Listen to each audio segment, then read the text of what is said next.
عوام کو چھوٹی چھوٹی غلطیوں پر نوٹس بھیجنے والا فیڈرل بورڈ آف ریونیو طاقتور اور بڑے ٹیکس نہ دہندگان کے سامنے بھیگی بلی بن گیا۔ آڈیٹر جنرل آف پاکستان کی حالیہ رپورٹ نے ایف بی آر کی نااہلی کا پول کھول دیا۔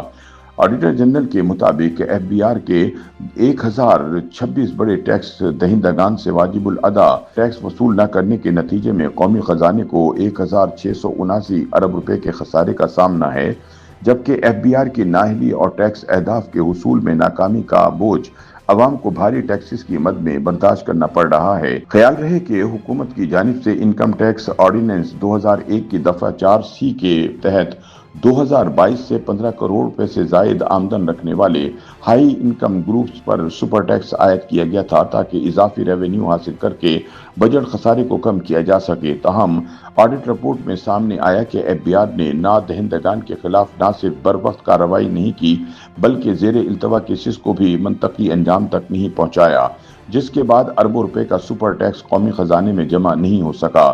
تاہم ایف بی آر حکام کے مطابق وہ ان کمپنیوں کے خلاف قانونی چارہ جوئی میں مصروف ہے، تاہم اب تک صرف 48 ملین روپے کی وصولی ممکن ہو سکی ہے، جبکہ 1942 ملین روپے کی ریکوری ابھی باقی ہے، جبکہ 1,59,610 ملین روپے کے مقدمات قانونی کارروائی کے باوجود حتمی مراحل تک نہیں پہنچ سکے اور 6,334 ملین روپے کے مقدمات عدالتوں میں زیر سماعت ہیں۔ دوسری جانب تاجر برادری حکومتی سپر ٹیکس کے نفاذ کو معیشت کے لیے نقصان دہ قرار دیتی نظر آتی ہے۔ آل پاکستان انجمن تاجران کے صدر اجمل بلوچ کے مطابق حکومت نے پہلے ہی کاروبار پر بجلی اور گیس کے زیادہ نرخ، بلند شرح سود اور پالیسیوں کی غیر یقینی صورتحال کے ذریعے دباؤ ڈال رکھا ہے۔ سپر ٹیکس کی صورت میں مزید بوجھ ڈالنے سے نہ صرف سرمایہ کاری کم ہو رہی ہے بلکہ کاروباری ادارے بند ہونے کے دہانے پر پہنچ گئے ہیں۔ جب کاروباری سرگرمیاں محدود ہو جائیں گی تو روزگار کے مواقع بھی کم ہوں گے اور عام آدمی براہ راست متاثر ہوگا۔ اجمل بلوچ کا کہنا تھا کہ حکومت کو بڑے کاروباری اداروں پر اضافی ٹیکس عائد کرنے کے بجائے ٹیکس نیٹ بڑھانا چاہیے تاکہ ٹیکسز کا بوجھ صرف چند اداروں یا افراد پر ڈالنے کی بجائے نان فائلر کو بھی ٹیکس نیٹ میں لایا جا سکے۔ تاہم معاشی ماہرین کے مطابق سپر ٹیکس کا بنیادی مقصد آمدنی کے بڑے ذرائع سے اضافی محصولات حاصل کر کے مالی دباؤ کم کرنا تھا، لیکن ایف بی آر کی کمزور نگرانی اور سیاسی دباؤ کے باعث یہ ہدف ناکام رہا۔ ان کے مطابق جب ادارے ٹیکس وصولی میں ناکام رہیں تو بوجھ بالآخر غریب اور متوسط طبقے پر بالواسطہ ٹیکسوں کی صورت میں پڑتا ہے۔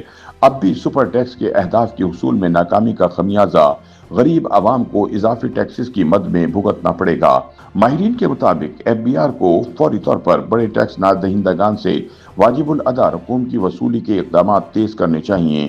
ایف بی آر اپنی ذمہ داریاں مؤثر طریقے سے نبھائے تو قومی خزانے میں اربوں روپے جمع ہو سکتے ہیں، جو نہ صرف بجٹ خسارہ کم کرنے میں مددگار ثابت ہوں گے بلکہ معیشت کے لیے ریلیف کا باعث بھی بنیں گے۔